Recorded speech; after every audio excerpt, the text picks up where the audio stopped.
Di video kali ini aku mau cerita sedikit mengenai telur omega. Tepatnya kemarin pagi, akhirnya aku mampir ke salah satu swalayan dekat rumah dan aku membeli salah satu telur omega.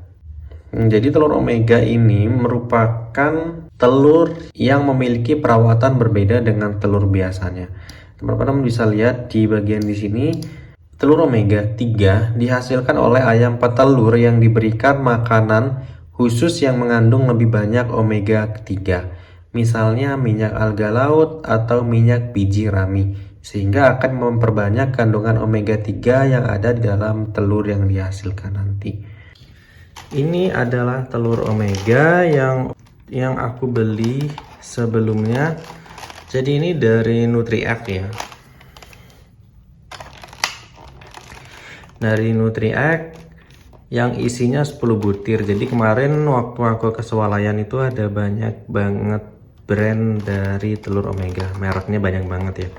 Dan harganya juga bervariasi mulai dari yang 30 something ribuan sampai 50-60 ribuan. Jadi setiap brand memiliki harganya yang masing-masing. Mungkin yang lebih mahal itu lebih bagus kualitasnya atau kandungannya lebih bagus. Nah kalau ini aku emang beli ini dikarenakan yang pertama karena expire-nya yang cukup panjang ya. Jadi masih sampai 8 November 2023 karena aku belinya masih hampir 1 bulan lagi.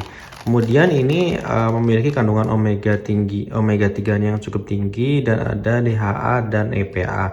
Sedangkan telur yang lainnya yang aku lihat itu dia ada yang punya kandungan omega 6 dan omega 6-nya juga dan omega yang lain, tapi tidak disebutkan kalau ada DHA dan EPA gitu. Nah ini merupakan kandungan gizinya dan juga sudah dilakukan uji lab di UGM.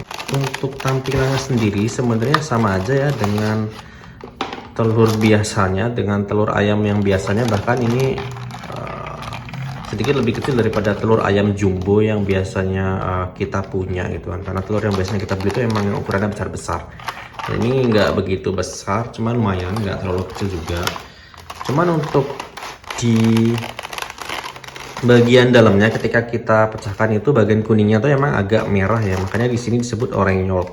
Dia rada kemerah-merahan, orange kemerah-merahan gitu, beda dengan telur ayam yang biasanya. Dan ketika kita goreng pun warnanya tuh berbeda. Secara fisik ketika direbus di waktu yang sama, kalau nggak salah kemarin aku ngerebus dengan telur biasa itu sekitar entah 15-20 menit, dimana telur biasa itu dia sudah kaku, sudah hampir matang, ibaratnya sudah matang. Namun untuk telur omega ini masih beneran lembek, jadi dia itu matangnya lebih lama gitu ketika kita rebus. Dan warna kuningnya itu bener-bener merah. Ketika kita ceplok pun warnanya itu bener-bener merah gitu. Bagian kuning telurnya itu bener-bener merah, itu yang menunjukkan emang dia kandungan omega 3-nya itu tinggi.